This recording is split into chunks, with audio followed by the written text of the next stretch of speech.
El extraño caso del Dr. Jekyll y Mr. Hyde, una novela de Robert Louis Stevenson.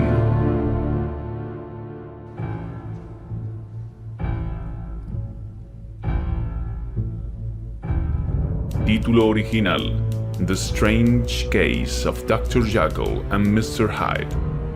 Escrita por Robert Louis Stevenson, fue publicada por primera vez en 1886. Trata acerca de un abogado, Gabriel John Utterson, que investiga la extraña relación entre su viejo amigo Henry Jekyll y el misterioso Edward Hyde. Fue un éxito inmediato y uno de los más vendidos de Stevenson. Las adaptaciones teatrales comenzaron en Boston y Londres un año después de su publicación, y aún hoy continúa inspirando películas e interpretaciones múltiples. Una noche a principios de 1886, Louis Stevenson tuvo un sueño, y al despertar, tenía la idea para 2 o 3 escenas que aparecerían en El extraño caso del Dr. Jekyll y Mr. Hyde. A altas horas de la mañana, dijo su esposa, fui despertada por gritos de horror de Louis.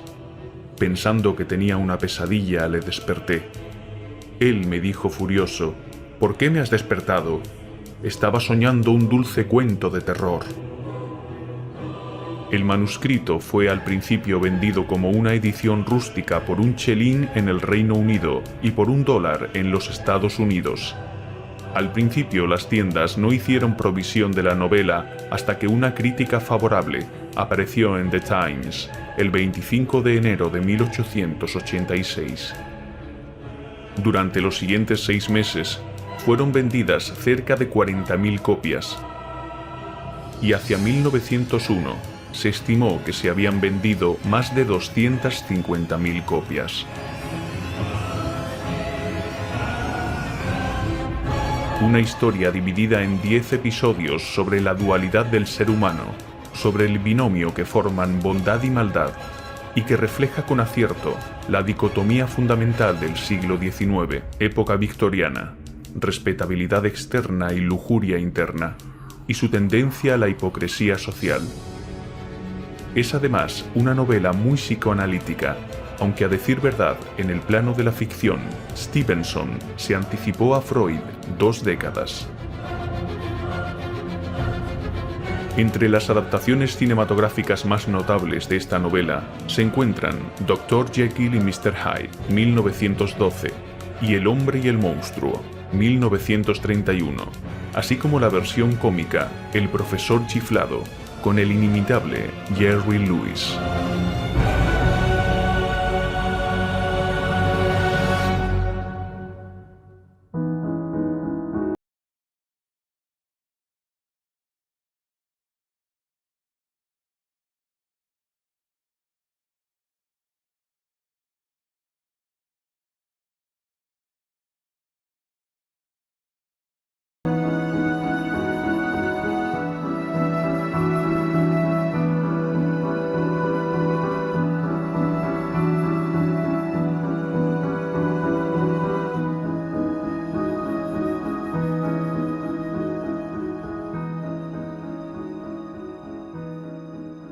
Utterson, el notario, era un hombre de cara arrugada, jamás iluminada por una sonrisa, de conversación escasa, fría y empachada, retraído en sus sentimientos. Era alto, flaco, gris, serio y sin embargo de alguna forma amable. En las comidas con los amigos, cuando el vino era de su gusto, sus ojos traslucían algo eminentemente humano, algo, sin embargo, que no llegaba nunca a traducirse en palabras, pero que tampoco se quedaba en los mudos símbolos de la sobremesa, manifestándose sobre todo a menudo y claramente en los actos de su vida. Era austero consigo mismo. Bebía ginebra cuando estaba solo para temperar su tendencia a los buenos vinos, y aunque le gustase el teatro, hacía 20 años que no pisaba uno. Sin embargo, era de una probada tolerancia con los demás, considerando a veces con estupor, casi con envidia, la fuerte presión de los espíritus vitalistas que les llevaba a alejarse del recto camino. Por esto, en cualquier situación extrema, se inclinaba más a socorrer que a reprobar. «Respeto la herejía de Caín», decía con agudeza. «Dejo que mi hermano se vaya al diablo como crea más oportuno». Por este talante a menudo solía ser el último conocido estimable, la última influencia saludable en la vida de los hombres encaminados cuesta abajo, y en sus relaciones con estos, mientras duraban las mismas, procuraba mostrarse mínimamente cambiado. Es verdad que para un hombre como Utterson, poco expresivo en el mejor sentido, no debía ser difícil comportarse de esta manera. Para él, la amistad parecía basarse en un sentido de genérica, benévola disponibilidad. Pero es de personas modestas aceptar sin más, de manos de la casualidad, la búsqueda de las propias amistades, y este era el caso de Utterson. Sus amigos eran conocidos desde hacía mucho, o personas de su familia. Su afecto crecía con el tiempo como la hiedra, y no requería idoneidad de su objeto. La amistad que lo unía a Richard Enfield, el conocido hombre de mundo, era sin duda de este tipo, ya que Enfield era pariente lejano suyo. Resultaba para muchos un misterio saber qué veían aquellos dos uno en el otro, o qué intereses podían tener en común. Según decían los que los encontraban en sus paseos dominicales, no intercambiaban ni una palabra, aparecían particularmente deprimidos y saludaban con visible alivio la llegada de un amigo. A pesar de todo, ambos apreciaban muchísimo estas salidas, las consideraban el mejor regalo de la semana, y para no renunciar a las mismas, no solo dejaban cualquier otro motivo de distracción, sino que incluso los compromisos más serios. Ocurrió que sus pasos los condujeron durante uno de estos vagabundeos a una calle de un barrio muy poblado de Londres. Era una calle estrecha, y los domingos lo que se dice tranquila, pero animada por comercios y tráfico durante la semana. Sus habitantes ganaban bastante por lo que parecía, y rivalizando con la esperanza de que les fuera mejor, dedicaban sus excedentes al adorno, coqueta muestra de prosperidad. Los comercios de las dos aceras tenían aire de invitación, como una doble fila de sonrientes vendedores, por lo que incluso el domingo, cuando velaba sus más floridas gracias, la calle brillaba en contraste con sus adyacentes escuálidas, como un fuego en el bosque, y con sus contraventanas recién pintadas, sus bronces relucientes, su aire alegre y limpio, atraía y seducía inmediatamente la vista del paseante. A 2 puertas de una esquina viniendo del oeste, la línea de casas se interrumpía por la entrada de un amplio patio, y justo al lado de esta entrada, un pesado, siniestro edificio sobresalía a la calle su frontón triangular. Aunque fuera de 2 pisos, este edificio no tenía ventanas, solo la puerta de entrada algo más abajo del nivel de la calle y una fachada ciega de arreboque descolorido. Todo el edificio, por otra parte, tenía las señales de un prolongado y sórdido abandono. La puerta, sin aldaba ni campanilla, estaba rajada y descolorida. Vagabundos encontraban cobijo en su hueco y raspaban fósforos en las hojas. Niños comerciaban en los escalones. El escolar probaba su navaja en las molduras y nadie había aparecido, quizás desde hace una generación, a echar a aquellos indeseables visitantes o a arreglar lo estropeado. Enfield y el notario caminaban por el otro lado de la calle, pero cuando llegaron allí delante, el primero levantó el bastón indicando. «¿Os habéis fijado en esa puerta?», preguntó. y añadió a la respuesta afirmativa del otro: Está asociada en mi memoria a una historia muy extraña. ¿Así? Dijo Utterson con un ligero cambio de voz. ¿Qué historia? Bien, Dijo Enfield. así fue.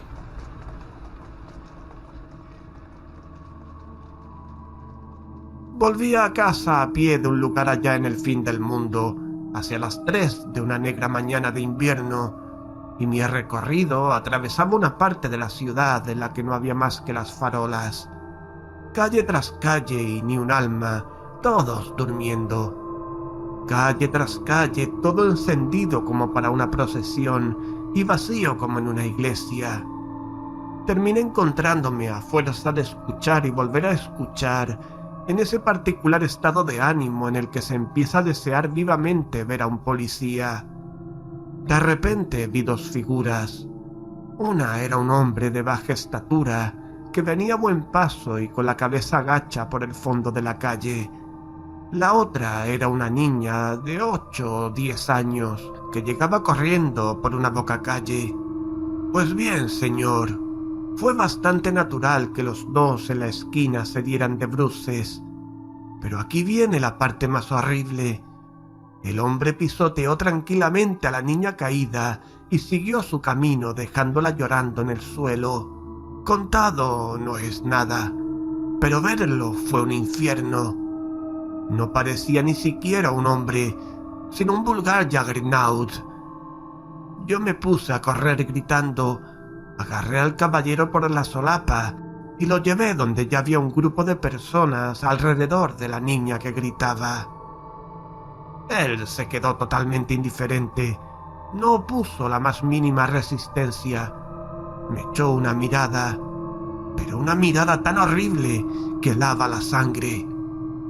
Las personas que habían acudido eran los familiares de la pequeña, que resultó que la habían mandado a buscar a un médico y poco después llegó el mismo.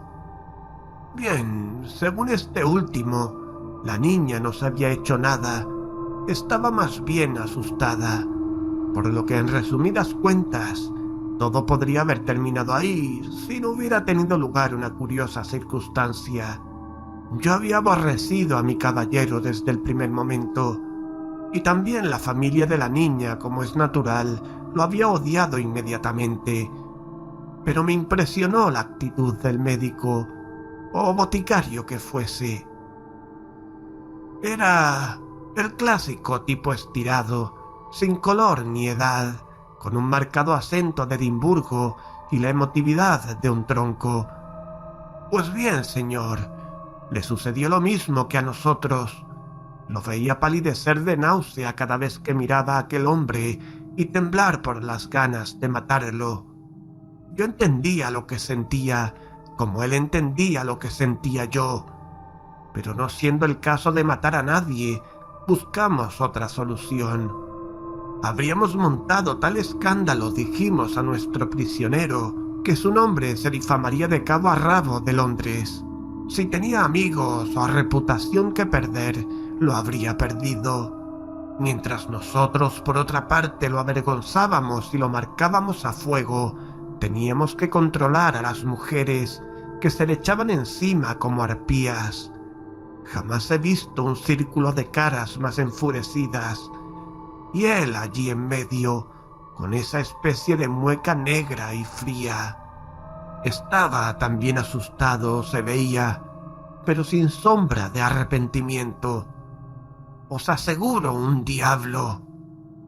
Al final nos dijo: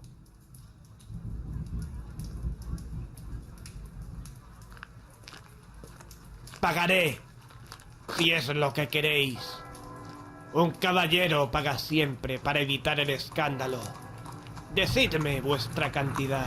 La cantidad fue de 100 esterlinas para la familia de la niña, y en nuestras caras debía haber algo que no presagiaba nada bueno, por lo que él, aunque estuviese claramente quemado, lo aceptó. Ahora había que conseguir el dinero. Pues bien, ¿dónde creéis que nos llevó? Precisamente a esa puerta. Sacó la llave, Entró y volvió al poco rato con 10 esterlinas en contante y el resto en un cheque.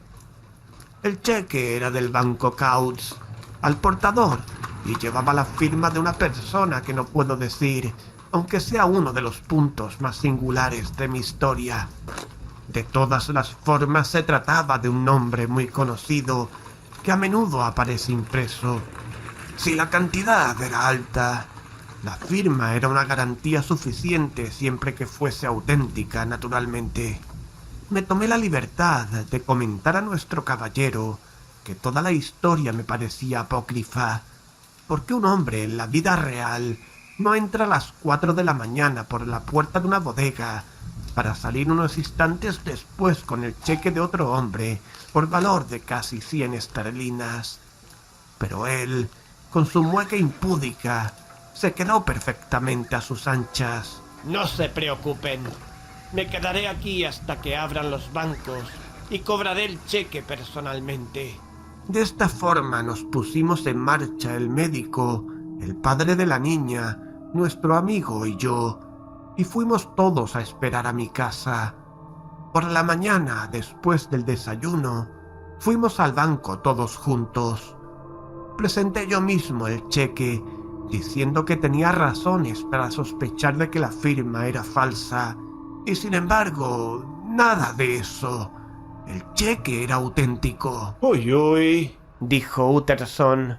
Veo que pensáis igual que yo. Sí, una historia sucia, porque mi hombre era uno con el que nadie querría saber nada, un condenado, mientras que la persona que firmó el cheque es honorable, persona de renombre, además de ser, esto hace el caso aún más deplorable, una de esas buenas personas que hacen el bien, como suele decirse. Chantaje, supongo. Un hombre honesto obligado a pagar un ojo de la cara por algún desliz de juventud. Por eso, cuando pienso en la casa tras la puerta, pienso en la casa del chantaje. Aunque esto, ya sabéis, no es suficiente para explicarlo todo. Concluyó perplejo y quedándose luego pensativo. Su compañero le distrajo un poco más tarde y le preguntó algo bruscamente. ¿Pero sabéis si el firmante del cheque vive ahí? Un lugar poco probable, ¿no creéis? Pues no. He tenido ocasión de conocer su dirección y sé que vive en una plaza, pero no recuerdo en cuál. ¿Y no os habéis informado nunca sobre la casa tras la puerta? No, señor. Me pareció poco delicado. Siempre tengo miedo de preguntar. Me parece una cosa del día del juicio. Se empieza con una pregunta y es como mover una piedra. Vos estáis tranquilo arriba en el monte y la piedra empieza a caer, desprendiendo otras hasta que le pega en la cabeza, en el jardín de su casa, a un buen hombre, el último en el que habríais pensado, y la familia tiene que cambiar de apellido. No, señor, lo tengo por norma. Cuanto más extraño me parece algo, menos pregunto. Norma excelente. Pero he estudiado el lugar por mi cuenta. Realmente no parece una casa. Hay solo una puerta. Y nadie entra ni sale nunca, a excepción y en contadas ocasiones del caballero de mi aventura. Hay 3 ventanas en el piso superior que dan al patio, ninguna en la primera planta. Y estas 3 ventanas están siempre cerradas, pero los cristales están limpios, y hay una chimenea de la que normalmente sale humo, por lo que debe vivir alguien. Pero no está muy claro el hecho de la chimenea, ya que dan al patio muchas casas, y resulta difícil decir dónde empieza una y dónde termina otra. Y los dos siguieron paseando en silencio. Enfield, Dijo Utterson después de un rato. vuestra norma es excelente. Sí, así lo creo. Sin embargo, a pesar de todo, hay algo que me gustaría pediros. Querría saber cómo se llama el hombre que pisoteó a la niña. ¡Ah! No veo qué mal hay en decíroslo. El hombre se llamaba Hyde. Así que Hyde. ¿Y qué aspecto tiene? No es fácil describirlo. Hay algo que no encaja en su aspecto, algo desagradable, algo sin duda detestable. No he visto nunca a ningún hombre que me repugnase tanto, pero no sabría decir realmente por qué. Debe ser deforme en cierto sentido. Se tiene una fuerte sensación de deformidad, aunque luego no se logre poner el dedo en algo concreto. Lo extraño está en su conjunto más que en los particulares. No, señor, no consigo empezar. No logro describirlo. Y no es por falta de memoria, porque incluso puedo decir que lo tengo ante mis ojos en este preciso instante. El notario se quedó absorto y taciturno, como si siguiera el hilo de sus reflexiones. ¿Estáis seguro de que tenía la llave? Pero, ¿y esto? Sí, lo sé. Lo sé que parece extraño. Pero mirad, Richard, si no os pregunto el nombre de la otra persona, es porque ya lo conozco. Vuestra historia ha dado en el blanco, si se puede decir, y por esto, si hubierais sido impreciso en algún punto, os ruego que me lo indiquéis. Me molesta que no me lo hayáis advertido antes, pero soy pedantemente preciso usando vuestras palabras. Aquel hombre tenía la llave, y aún más, todavía la tiene. He visto cómo la usaba hace menos de una semana. Utterson suspiró profundamente, pero no dijo ni una palabra más. El más joven, después de unos momentos, reemprendió. He recibido otra lección sobre la importancia de estar callado. Me avergüenzo de mi lengua demasiado larga. Pero escuchad, hagamos un pacto de no hablar más de esta historia. De acuerdo, Richard. No hablaremos más.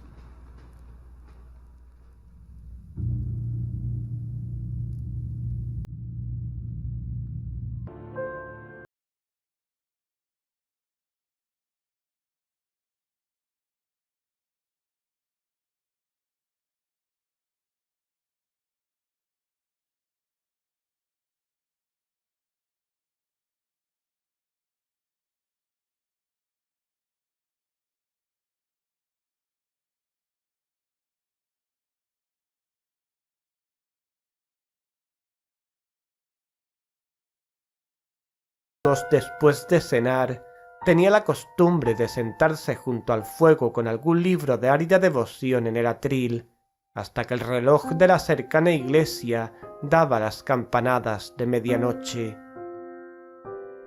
Después ya se iba sobriamente y con reconocimiento a la cama. Aquella noche, sin embargo, después de quitar la mesa, cogió una vela y se fue a su despacho. Abrió la caja fuerte, sacó del fondo de un rincón un sobre con el rótulo Testamento del Dr. Jekyll y se sentó con el ceño fruncido a estudiar el documento.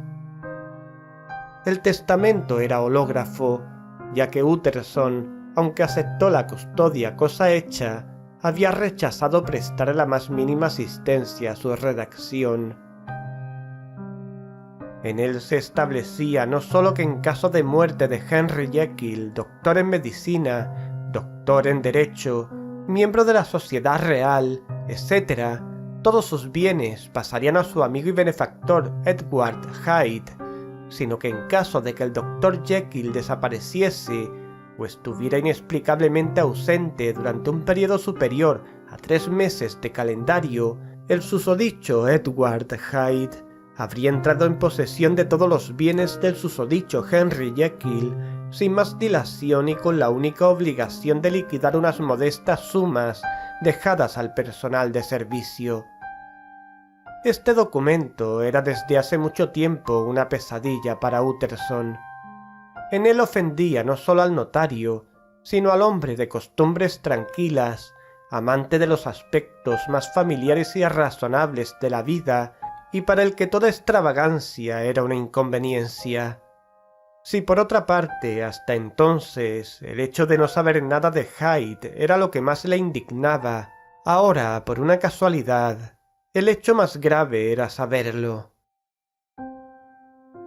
La situación ya tan desagradable hasta que ese nombre había sido un puro nombre sobre el que no había conseguido ninguna información, aparecía ahora empeorada cuando el nombre empezaba a revestirse de atributos odiosos y que de los vagos, nebulosos perfiles en los que sus ojos habían perdido, saltaba imprevisto y preciso el presentimiento de un demonio. Pensaba que fuese locura, Dijo reponiendo en la caja fuerte el deplorable documento. pero empiezo a temer que sea deshonor.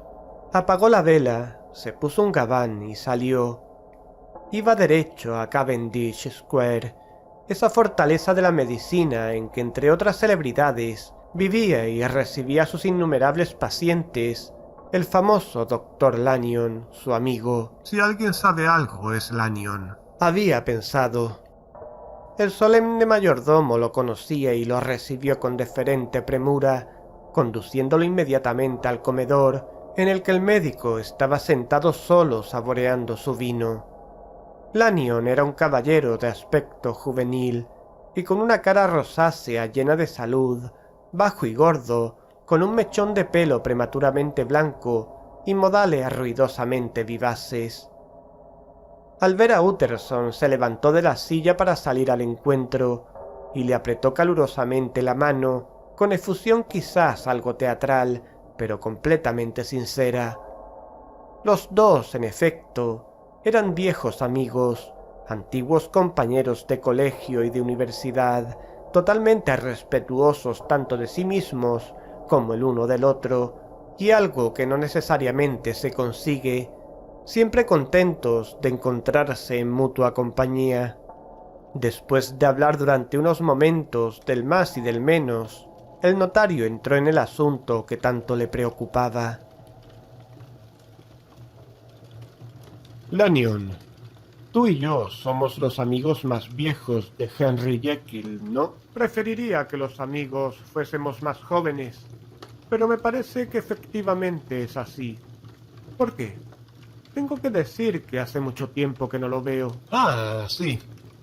Creía que teníais muchos intereses comunes. Los teníamos, pero luego Henry Jekyll se ha convertido en demasiado extravagante para mí. De unos 10 años acá ha empezado a razonar, o más bien a desrazonar de una forma extraña. Y yo, aunque siga más o menos sus trabajos, por el amor de los viejos tiempos, como se dice, hace ya mucho que prácticamente no lo veo. No hay amistad que aguante, añadió poniéndose de repente rojo. ante ciertos absurdos pseudocientíficos. Utterson se turbó algo con este desahogo. Habrán discutido por alguna cuestión médica, Pensó, y siendo como era ajeno a las pasiones científicas, salvo en materia de traspasos de propiedad, añadió. ¿Y si no es esto? Luego le dejó al amigo tiempo para recuperar la calma, antes de soltarle la pregunta por la que había venido. ¿Nunca has encontrado o oído hablar de un tal protegido de Jekyll, llamado Hyde? Hyde. No, nunca lo he oído nombrar. Lo habrá conocido más tarde.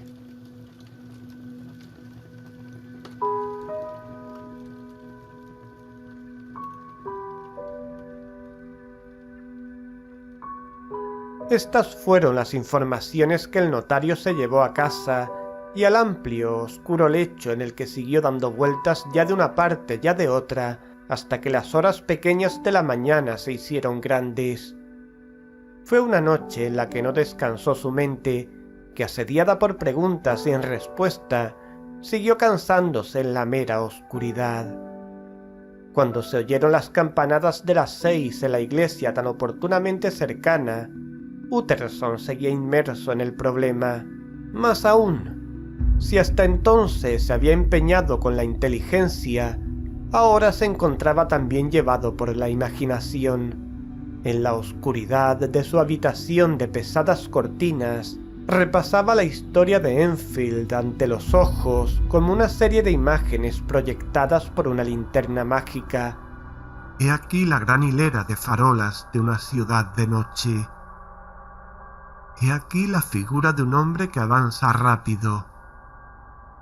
He aquí la de una niña que va a llamar a un doctor. Y he aquí las dos figuras que chocan.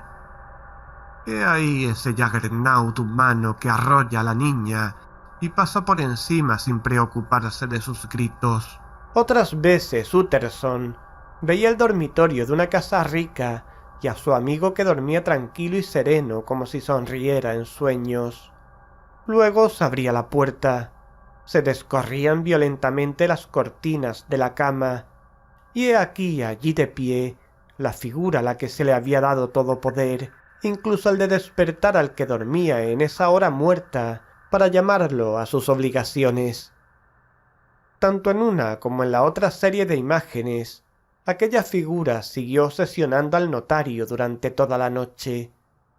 Si a ratos se adormecía, volvía a verla deslizarse más furtiva en el interior de las casas dormidas, o avanzar rápida, siempre muy rápida, vertiginosa, por laberintos cada vez mayores de calles alumbradas por farolas, arrollando en cada cruce a una niña y dejándola llorando en la calle. Y sin embargo la figura no tenía un rostro, tampoco los sueños tenían rostro, o tenían uno que se desvanecía, se deshacía antes de que Utterson consiguiera fijarlo.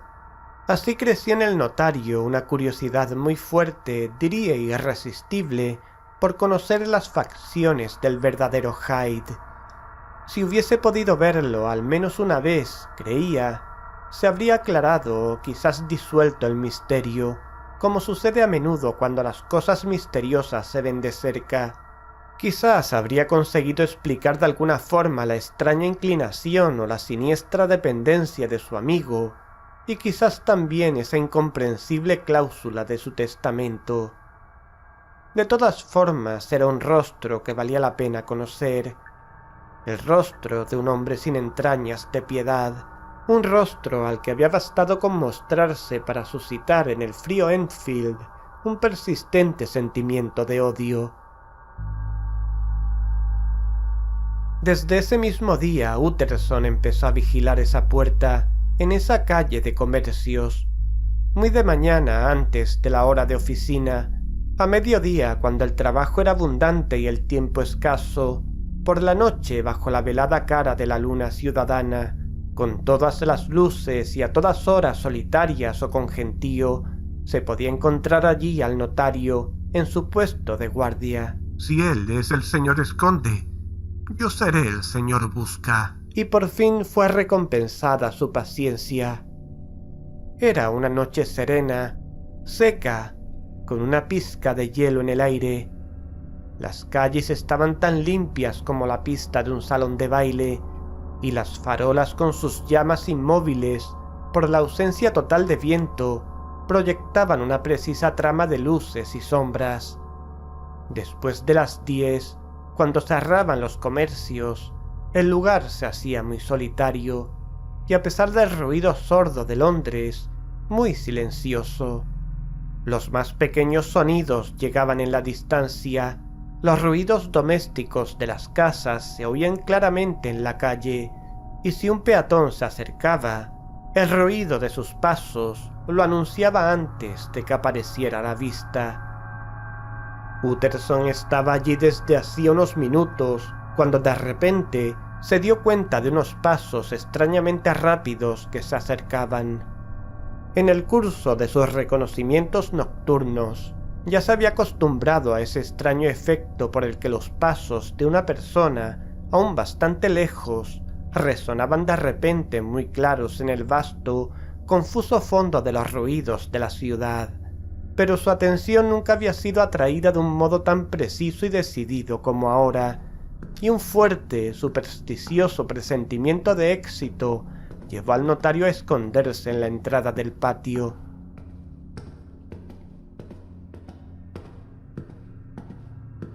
Los pasos siguieron acercándose con rapidez, y su sonido creció de repente cuando desde un lejano cruce entraron en la calle. Utterson pudo ver enseguida desde su puesto de observación en la entrada con qué tipo de persona tenía que enfrentarse. Era un hombre de baja estatura y de vestir más bien ordinario, pero su aspecto general, incluso desde esa distancia, era de alguna forma tal que suscitaba una inclinación para nada benévola respecto a él. Se fue derecho a la puerta, atravesando diagonalmente para ganar tiempo, y al acercarse sacó del bolso una llave con el gesto de quien llega a su casa.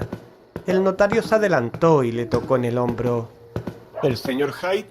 El otro se echó para atrás, aspirando con una especie de silbido, pero se recompuso inmediatamente, y aunque no levantase la cara para mirar a Utterson, respondió con bastante calma. Sí, me llamo Hyde. ¿Qué queréis? Veo que vais a entrar. Soy un viejo amigo del Dr. Jekyll, Utterson de Gaunt Street. Conoceréis mi nombre, supongo, y pienso que podríamos entrar dentro ya que nos encontramos aquí. Si buscáis a Jekyll no está en casa, contestó Hyde metiendo la llave. Luego preguntó de repente sin levantar la cabeza. ¿Cómo me habéis reconocido? ¿Me haríais un favor? ¿Cómo no? ¿Qué favor? Dejadme miraros a la cara. Hyde pareció dudar, pero luego, como en una decisión imprevista, levantó la cabeza con aire de desafío, y los dos se quedaron mirándose durante unos momentos. Así os habré visto. Podrá valerme en otra ocasión. Ya, importa mucho que nos hayamos encontrado. A propósito, convendría que tuvieseis mi dirección, añadió dando el nombre y el número de una calle de Soho. Buen Dios, ¿es posible que también él haya pensado en el testamento? Se guardó esta sospecha y se limitó con un murmullo a tomar la dirección. Y ahora decidme, ¿cómo me habéis reconocido? Alguien os describió. ¿Quién? Tenemos amigos comunes. ¿Amigos comunes? ¿Y quiénes serían? Jekyll, por ejemplo. Él no me ha descrito nunca a nadie. No pensaba que me mintieseis. Vamos, no se debe hablar así. El otro enseñó los dientes con una carcajada salvaje. Y un instante después, con extraordinaria rapidez, ya había abierto la puerta y había desaparecido dentro. El notario se quedó un momento como Hyde lo había dejado. Parecía el retrato del desconcierto. Luego empezó a subir lentamente a la calle, pero parándose cada pocos pasos y llevándose una mano a la frente como el que se encuentra en el mayor desconcierto. Y de hecho su problema parecía irresoluble. Hyde era pálido y muy pequeño. Daba una impresión de deformidad, aunque sin malformaciones concretas. Tenía una sonrisa repugnante. Se comportaba con una mezcla viscosa de pusilanimidad y arrogancia. Hablaba con una especie de ronco y roto susurro. Todas cosas sin duda negativas, pero que aunque las sumáramos, no explicaban la inaudita aversión, repugnancia y miedo que habían sobrecogido a Utterson. Debe haber alguna otra cosa. Más aún, estoy seguro de que la hay. Solo que no consigo darle un nombre. Ese hombre, Dios me ayude, apenas parece humano. Algo de troglodítico. ¿O será la vieja historia del Dr. Fell? ¿O la simple irradiación de un alma infame que transpira por su cáscara de arcilla y la transforma? Creo que es esto, mi pobre Jekyll. Si alguna vez una cara ha llevado la firma de Satanás, es la cara de tu nuevo amigo.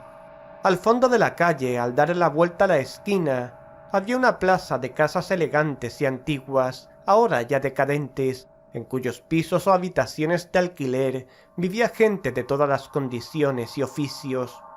Pequeños impresores, arquitectos, abogados más o menos dudosos, agentes de oscuros negocios. Sin embargo, una de estas casas, la segunda de la esquina, no estaba todavía dividida, y mostraba todas las señales de confort y lujo, aunque en ese momento estuviese completamente a oscuras, a excepción de la media luna de cristal por encima de la puerta de entrada. Utterson se paró ante esa puerta y llamó. Un mayordomo anciano y bien vestido vino a abrirle. ¿Está en casa el doctor Jekyll, Poole? Voy a ver, señor Utterson, dijo Poole, haciendo entrar al visitante a un amplio atrio con el techo bajo y con el pavimento de piedra, calentado como en las casas de campo por una chimenea que sobresalía y decorado con viejos muebles de roble.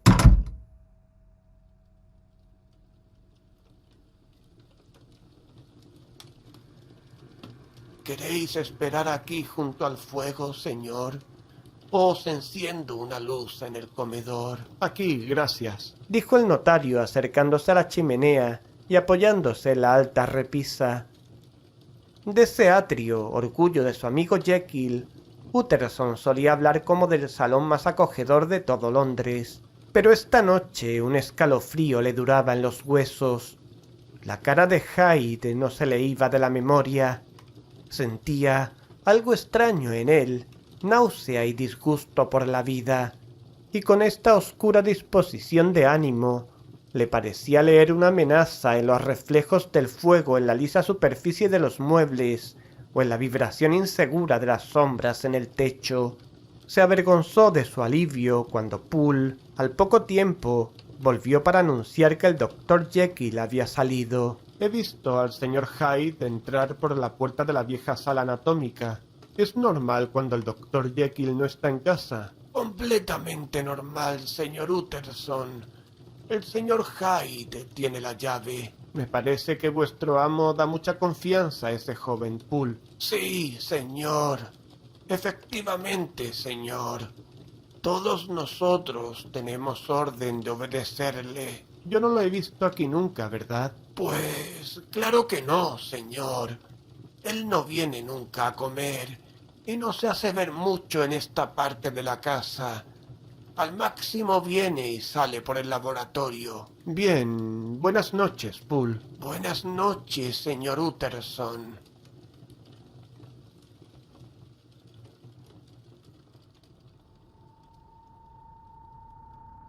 El notario se dirigió a su casa con el corazón en un puño. Pobre Jekyll. Tengo miedo de que esté realmente metido en un buen lío. De joven tenía un temperamento fuerte, y aunque haya pasado tanto tiempo, vete a saber, la ley de Dios no conoce prescripción. Por desgracia debe ser así.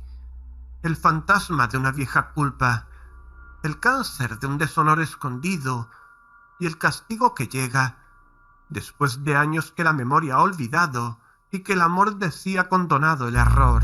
Impresionado por esta idea, el notario se puso a analizar su propio pasado, buscando en todos los recovecos de la memoria y casi esperándose que de allí, como de una caja de sorpresas, saltase de repente alguna vieja iniquidad. En su pasado no había nada de reprochable. Pocos podrían haber deshojado con menor aprehensión los registros de su vida. Sin embargo, Utterson se reconoció muchas culpas y sintió una profunda humillación, apoyándose solo, con sobrio y timorato reconocimiento, en el recuerdo de muchas otras en las que había estado a punto de caer, pero que por el contrario había evitado. Volviendo a los pensamientos de antes, concibió un rayo de esperanza. A este señorito Hyde, si se le estudia de cerca, se le deberían sacar sus secretos. Secretos negros a juzgar por su apariencia, al lado de los cuales también los más oscuros de Jekyll resplandecerían como la luz del sol. Las cosas no pueden seguir así. Me da escalofríos pensar en ese ser bestial que se desliza como un ladrón hasta el lecho de Henry. Pobre Henry, qué despertar, y un peligro más, porque si ese Hyde sabe o sospecha lo del testamento, podrá impacientarse por heredar. Ah, si Jekyll al menos me permitiese ayudarle. Sí, si al menos me lo permitiese. Porque una vez más habían aparecido ante sus ojos, nítidas y como en transparencia, las extrañas cláusulas del testamento.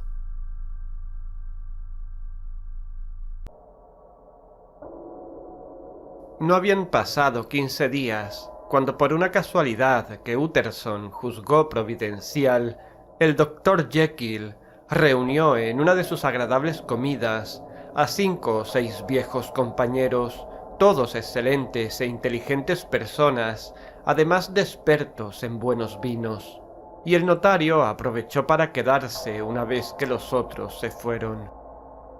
No resultó extraño porque sucedía muy a menudo, ya que la compañía de Utterson era muy estimada donde se le estimaba. Para quien le invitaba era un placer retener al taciturno notario, cuando los demás huéspedes más locuaces e ingeniosos ponían el pie en la puerta.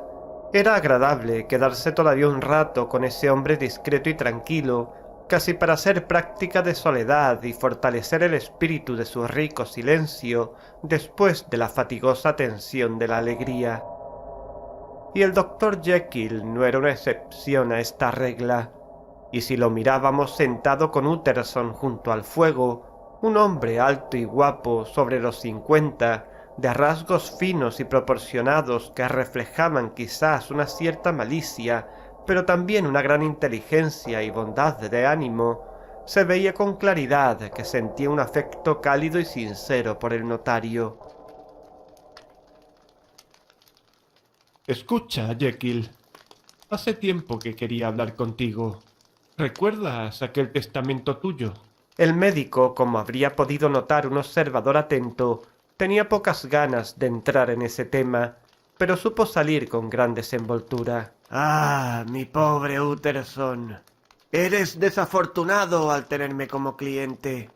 No he visto a nadie tan afligido como tú por ese testamento mío, si quitamos al insoportable pedante de Lanyon por esas que él llama mis herejías científicas. Sí, ya sé que es una buena persona, no me mires de esa forma. Una buenísima persona, pero es un insoportable pedante, un pedante ignorante y presuntuoso. Nadie me ha desilusionado tanto como Lanyon. Ya sabes que siempre lo desaprobé. Insistió Utterson sin dejarle escapar del asunto. ¿Mi testamento? Sí, ya lo sé. Me lo has dicho y repetido. Bien, te lo repito de nuevo. He sabido algunas cosas sobre tu joven Hyde. El rostro cordial del doctor Jekyll palideció hasta los labios y por sus ojos pasó como un rayo oscuro. No quiero oír más. Habíamos decidido, creo, dejar a un lado este asunto. Las cosas que he oído son abominables.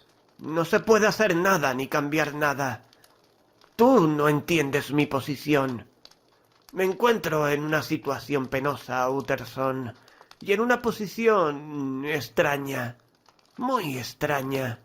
Es una de esas cosas que no se arreglan hablando. Jekyll, tú me conoces y sabes que puedes fiarte de mí.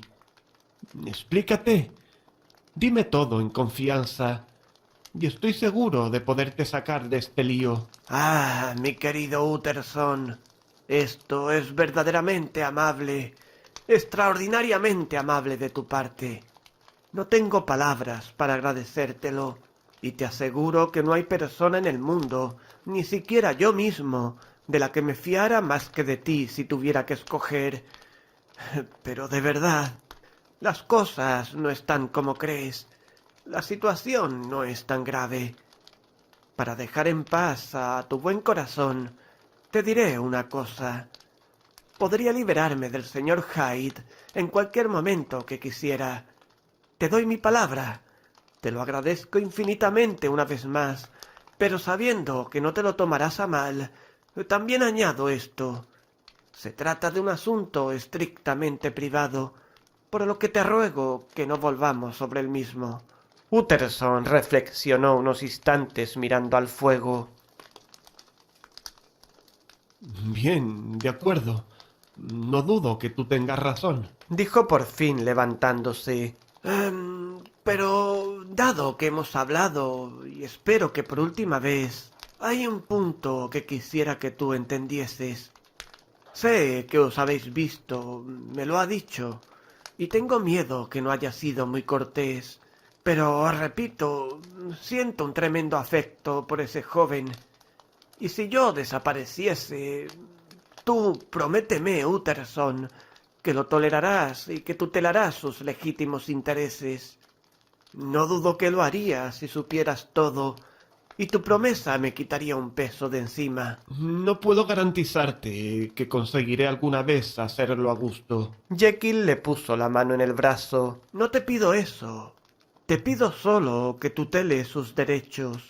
Y te pido que lo hagas por mí cuando yo ya no esté. Utterson no pudo contener un profundo suspiro. Bien, te lo prometo.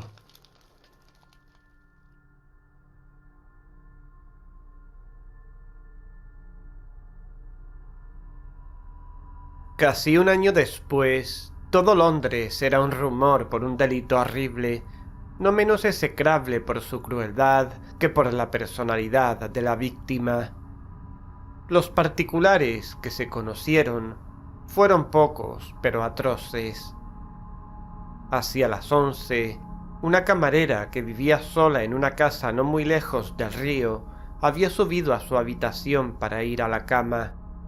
A esa hora, aunque más tarde una cerrada niebla envolviese la ciudad, el cielo estaba aún despejado y la calle a la que daba la ventana de la muchacha estaba muy iluminada por el plenilunio. Hay que suponer que la muchacha tuviese inclinaciones románticas, ya que se sentó en el baúl que tenía arrimado al alféizar y se quedó allí soñando y mirando a la calle. Nunca, como luego repitió entre lágrimas al contar esa experiencia, nunca se había sentido tan en paz con todos ni mejor dispuesta con el mundo. Y he aquí que mientras estaba sentada, vio a un anciano y distinguido señor de pelo blanco que subía por la calle, mientras otro señor más bien pequeño, y al que prestó poca atención al principio, venía por la parte opuesta. Cuando los dos llegaron al punto de cruzarse, y esto precisamente debajo de la ventana, el anciano se desvió hacia el otro y se acercó, inclinándose con gran cortesía. No tenía nada importante que decirle por lo que parecía. Probablemente, a juzgar por los gestos, quería solo preguntar por la calle. Pero la luna le iluminaba la cara mientras hablaba, y la camarera se encantó al verlo, por la benignidad y gentileza a la antigua que parecía despedir, no sin algo de estirado, como por una especie de bien fundada complacencia de sí. Dirigiendo luego la atención al otro paseante, la muchacha se sorprendió al reconocer a un tal señor Hyde, que había visto una vez en casa de su amo y no le había gustado nada. Este tenía en la mano un bastón pesado con el que jugaba, pero no respondía ni una palabra y parecía escuchar con impaciencia apenas contenida. Y luego de repente estalló en un acceso de cólera, dando patadas en el suelo, blandiendo su bastón y comportándose, según la descripción de la camarera, absolutamente como un loco. El anciano caballero dio un paso atrás, con aire de quien está muy extrañado y también bastante ofendido. A esto el señor Hyde se desató del todo y lo tiró al suelo de un bastonazo. Inmediatamente después, con la furia de un mono, saltó sobre él pisoteándolo y descargando encima una lluvia de golpes, bajo los cuales se oía cómo se rompían los huesos y el cuerpo resollaba en la calle. La camarera se desvaneció por el horror de lo visto y de lo oído. Eran las 2 cuando volvió en sí y llamó a la policía. El asesino hacía ya tiempo que se había ido, pero la víctima estaba todavía allí en medio de la calle, en un estado horrible. El bastón con el que le habían matado, aunque de madera dura y pesada, se había partido en 2 en el desencadenamiento de esa insensata violencia, y una mitad astillada había rodado hasta la cuneta, mientras la otra, sin duda, se había quedado en manos del asesino. El cadáver llevaba encima un monedero y un reloj de oro, pero ninguna tarjeta o documento, a excepción de una carta cerrada y flanqueada que la víctima probablemente llevaba a correos y que ponía el nombre y la dirección del señor Utterson. El notario estaba aún en la cama cuando le llevaron esta carta, pero apenas la tuvo bajo sus ojos y le informaron de las circunstancias, se quedó muy serio. No puedo decir nada hasta que no haya visto el cadáver, pero tengo miedo de tener que daros una pésima noticia. Tened la cortesía de esperar a que me vista. Con el aspecto serio, después de un rápido desayuno, dijo que le pidieran un coche de caballos y se hizo conducir a la comisaría, a donde habían llevado el cadáver. Al verlo, admitió: Sí, lo reconozco. Y me duele anunciaros que se trata de Sir Denver Zakariou. ¡Dios mío! ¿Pero cómo es posible? Exclamó consternado el funcionario. Luego sus ojos se encendieron de ambición profesional. Es un delito que hará mucho ruido. ¿Vos podríais ayudarnos a encontrar a ese Hyde? Y refiriéndose brevemente al testimonio de la camarera, mostró el bastón partido. Utterson se había quedado pálido al oír el nombre de Hyde, pero al ver el bastón ya no tenía dudas. Por roto y astillado que estuviera, era un bastón que él mismo había regalado a Henry Jekyll hacía muchos años. Ese Hyde es una persona de baja estatura, muy pequeño y de aspecto mal encarado. Al menos es lo que dice la camarera. Utterson reflexionó un instante con la cabeza gacha. Luego miró al funcionario.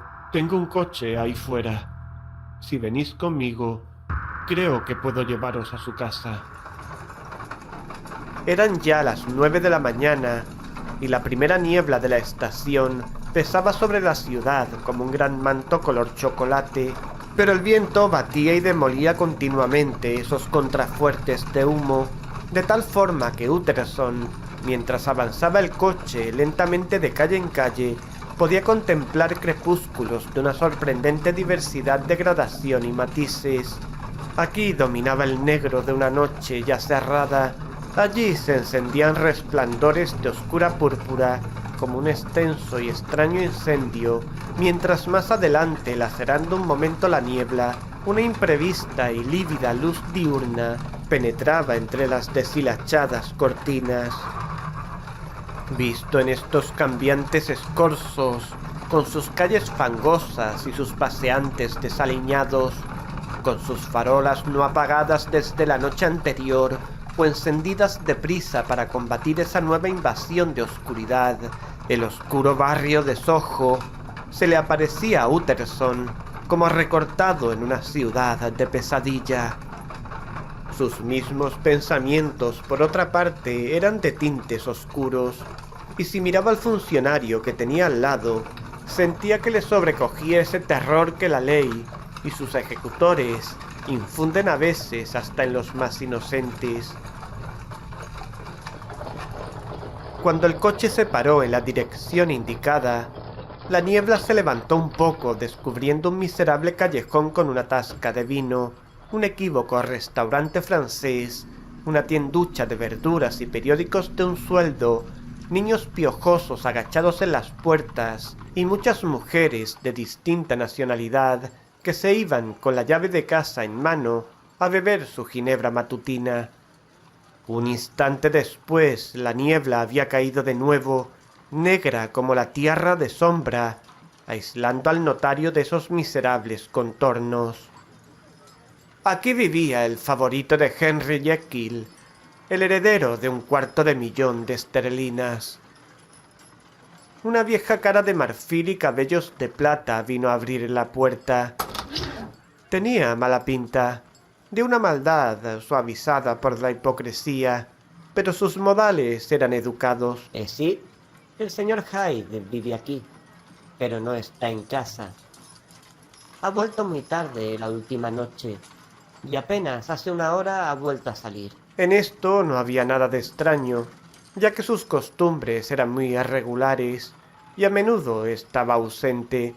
Por ejemplo, antes de ayer, ella no le había visto desde hacía 2 meses. Bien, entonces querríamos ver sus habitaciones, dijo el notario, y cuando la mujer se puso a protestar que era imposible, cortó por lo sano. El señor viene conmigo.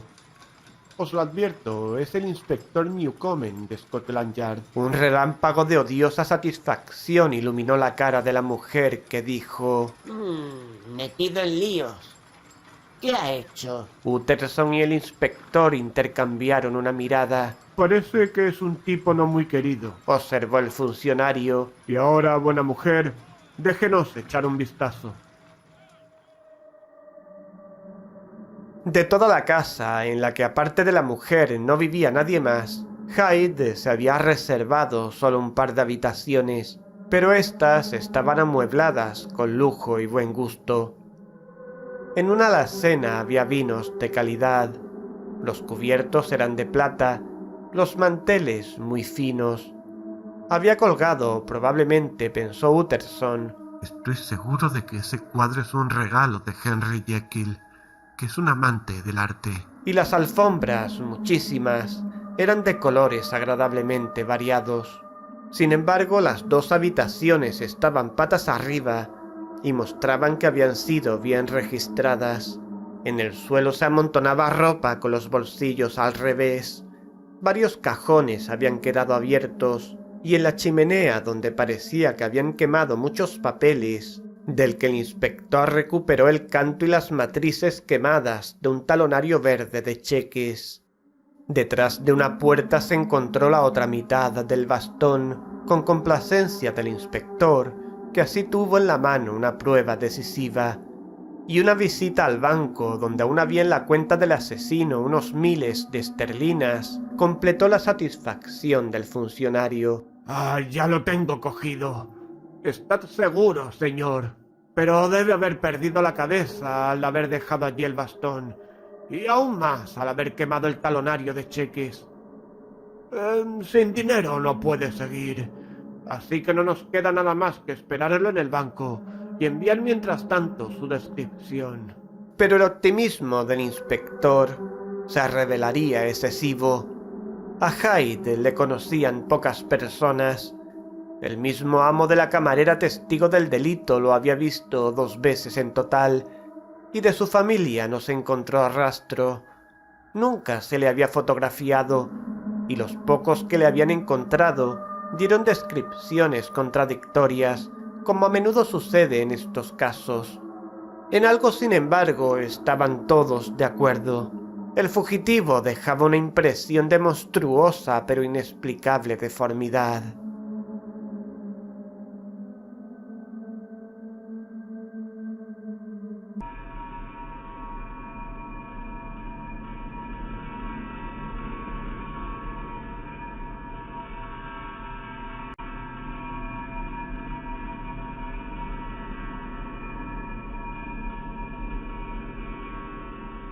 Entrada la tarde, Utterson se presentó en casa del Dr. Jekyll, donde Poole, por pasillos contiguos a la cocina y luego a través de un patio que un tiempo había sido jardín, lo acompañó hasta la baja construcción llamada el laboratorio, o también indistintamente la sala anatómica.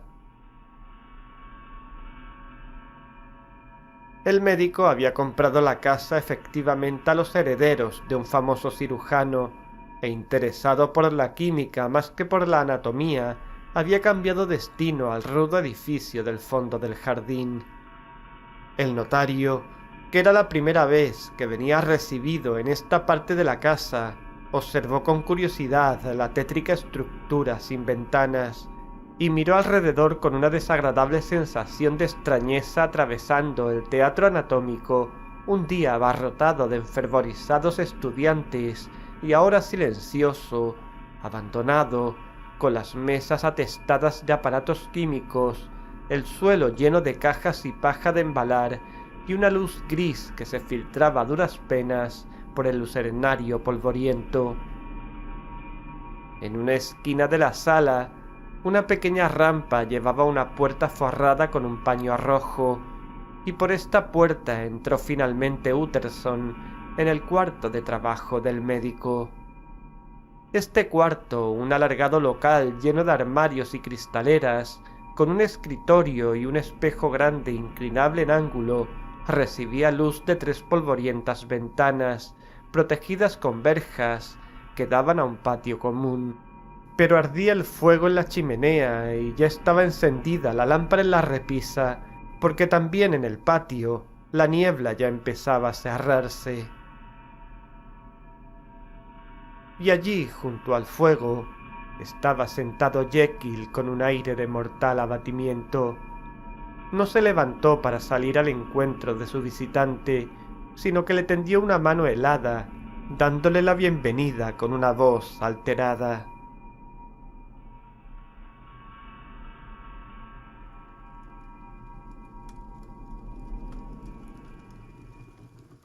Y ahora, Dijo Utterson apenas se fue Poole. ¿has oído la noticia? Jekyll se estremeció visiblemente. Estaba en el comedor cuando he oído gritar a los vendedores de periódicos en la plaza.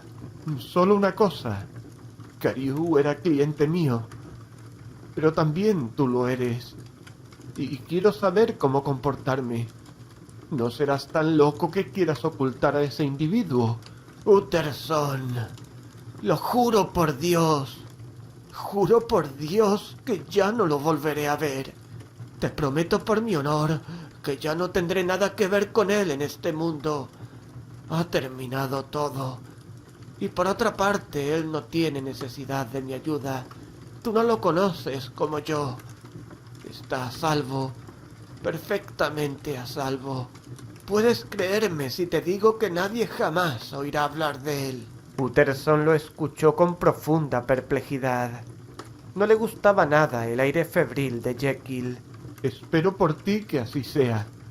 Saldría tu nombre si se llega a procesarlo. Estoy convencido de ello, aunque no pueda contarte las razones. Pero hay algo sobre lo que me podrías aconsejar. Bien, he recibido una carta y no sé si debo enseñársela a la policía. Quisiera dártela y dejarte a ti la decisión. Sé que de ti me puedo fiar más que de nadie. ¿Tienes miedo de que la carta pueda poner a la policía tras su pista? No. He acabado con Hyde y ya no me importa él. Pero pienso en el riesgo de mi reputación por este asunto abominable. Utterson se quedó un momento rumiando. Le sorprendía y aliviaba a la vez el egoísmo del amigo. Bien, veamos esa carta.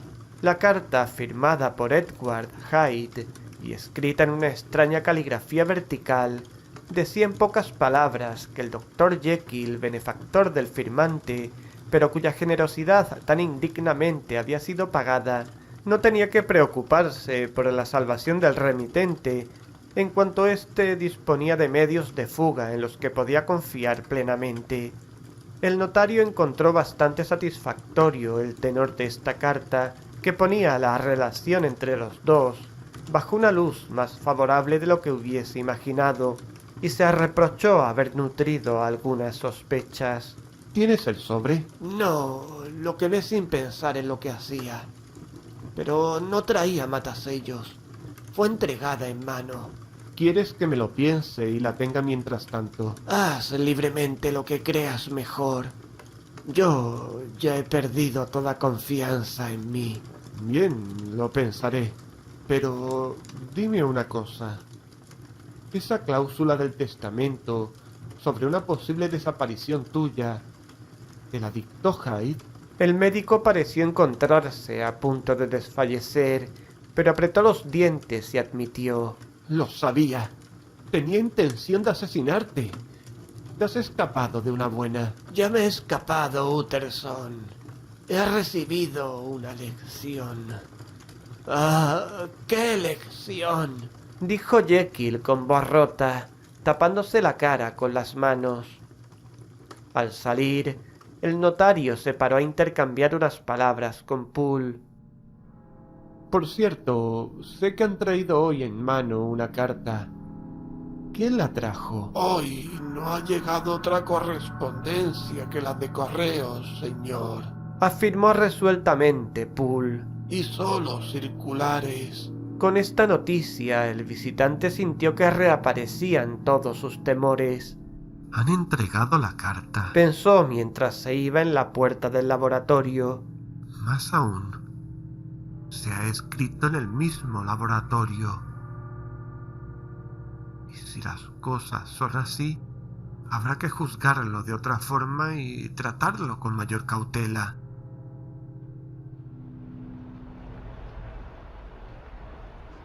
¡Edición extraordinaria! ¡Horrible asesinato de un miembro del Parlamento! Gritaban mientras tanto los vendedores de periódicos en la calle. Es la oración fúnebre por un amigo y cliente, Pensó el notario, y no pudo no temer que el buen nombre de otro terminase metido en el escándalo. La decisión que debía tomar le pareció muy delicada, y a pesar de que normalmente fuese muy seguro de sí, empezó a sentir la viva necesidad de un consejo. ¡Edición extraordinaria! ¡Horrible asesinato de un miembro del Parlamento! No es un consejo que pueda pedir directamente, pero quizá pueda obtenerlo de forma indirecta. Pensó. Poco más tarde estaba sentado en su despacho, al lado de la chimenea, y delante de él, en el otro lado, estaba sentado el señor Guest, su oficial. En un punto intermedio entre los dos, y a una distancia bien calculada del fuego, estaba una botella de un buen vino añejo que había pasado mucho tiempo en los cimientos de la casa, lejos del sol. Flujos de niebla seguían oprimiendo la ciudad sumergida, en la que las farolas resplandecían como rubíes, y la vida ciudadana, filtrada, amortiguada por esas nubes caídas, rodaba por esas grandes arterias con un ruido sordo como el viento impetuoso.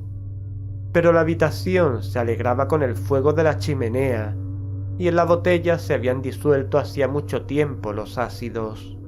El color de vivo púrpura como el matiz de algunas vidrieras se había hecho más profundo con los años, y un resplandor de cálido otoño, de dorados atardeceres en los viñedos de la colina, iba a descorcharse para dispersar las nieblas de Londres. Insensiblemente se relajaron los nervios del notario.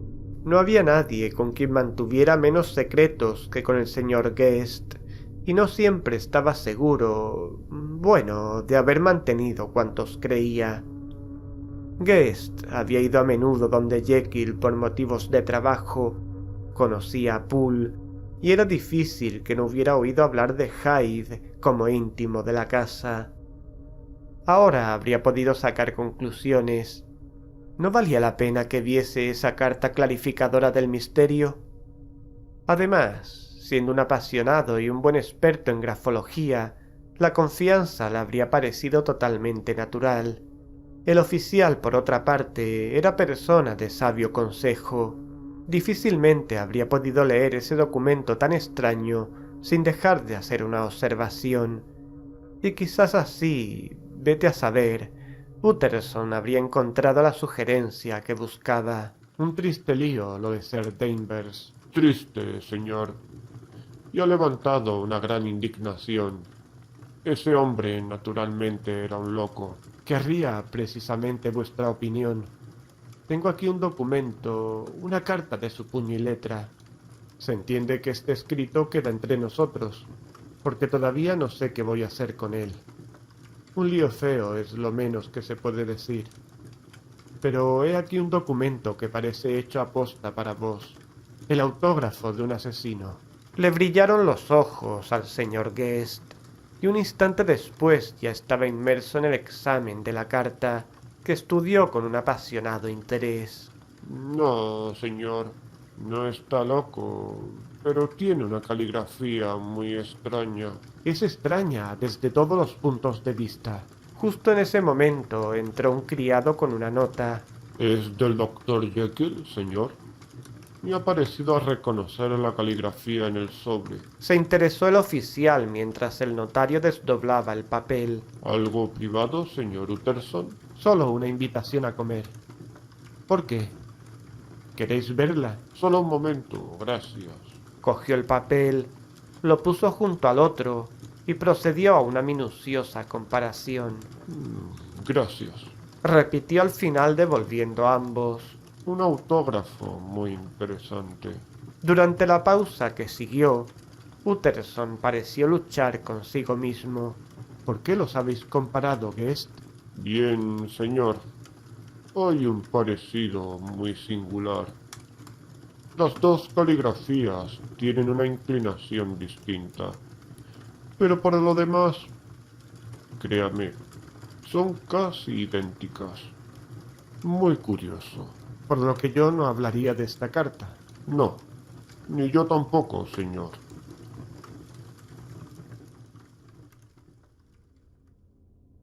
Aquella noche, apenas se quedó solo, Utterson metió la carta en la caja fuerte y decidió dejarla allí. Misericordia. Henry Jekyll falsario a favor de un asesino. Y la sangre se le heló en las venas.